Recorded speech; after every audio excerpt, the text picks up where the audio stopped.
So here's where we're going to go. And I made the mistake because looking at this, now we do have a range, right? Our y values are between 1 and -1. So I look up here, and my range,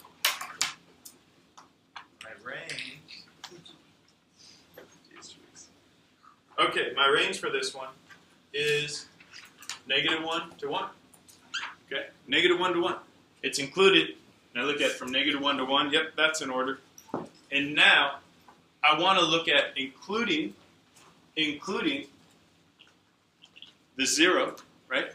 And what is my domain going to be where it's all? It looks like it's going up through 0, so I have to find where it's going up from -π/2 to π/2. Okay, -π/2 to π/2. -π/2, π/2.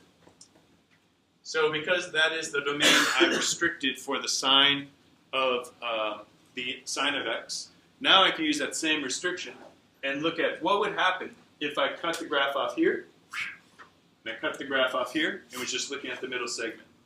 When that's reflected about that xy, let's see what happens. And I think from that we should be able to see pretty quick.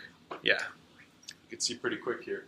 You can see pretty quick that we're going to end up with the domain is going to be between -1 and 1.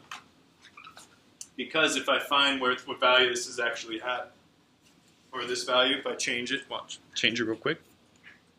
If I make this into steps of instead of radians, it's going to be 1. Look what we have. Look what we have. So, right here, the domain, -1 to 1. Okay.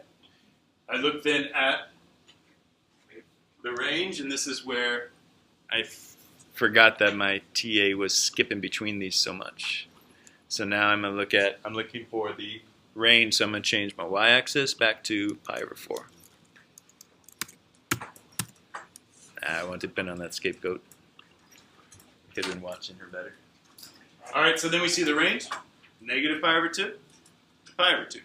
So you're going to use Desmos. Notice how I used the little tool to change what the x and y, how they're noted. So before we had this at steps of π/4.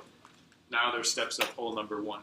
Okay, so in this case, though the range, the y values that are included are -π/2, π/2 again. Okay. So they're going to switch. We could see that they switched that way. Maybe a little clearer now. And I'll go ahead and just show you with the cosine. With the cosine here, we are looking at, we know that the purple is our original function. So we're looking at where it's increasing to decreasing. And if I look at that, it's increasing from, it's not just 3, it's pi right here, all the way to 0. So if I look at my range for my original function, I'm going to go with 0 to pi. Actually, we're going to take the other direction. From 0, moving forward, it's really neutral here. So it's going to go in this direction, decreasing, and it stops right here, and that's where pi is. So 0 and pi. And then how about our range? Our range we're looking at -1 and 1. Okay. Again, I could keep changing the axes for this, but when you're looking, it might be helpful to have it in radians or in just full number, natural numbers here. So just know you're gonna have to play around with that a little bit, but you know you got it right, because what's gonna happen with our inverse here? Inverse cosine.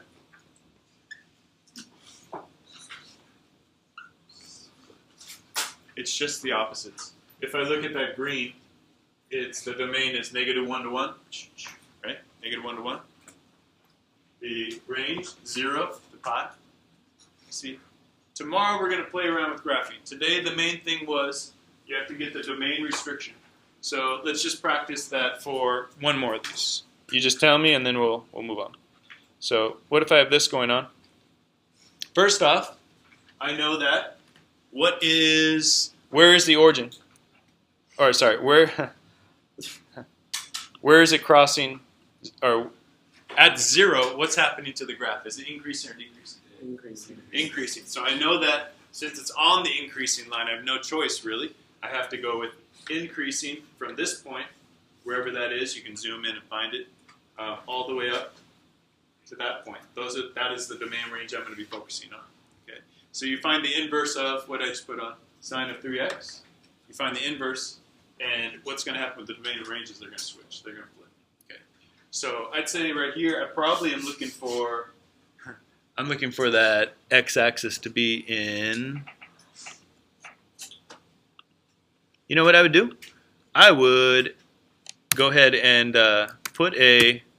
open up two different graphs. Keep one of the axes in radians, put the other one in just whole numbers, like so. Or I should say in terms of pi. Okay, so now we could see that if I zoom in a little further.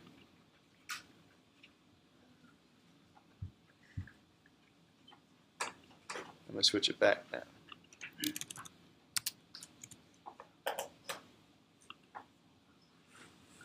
Oops.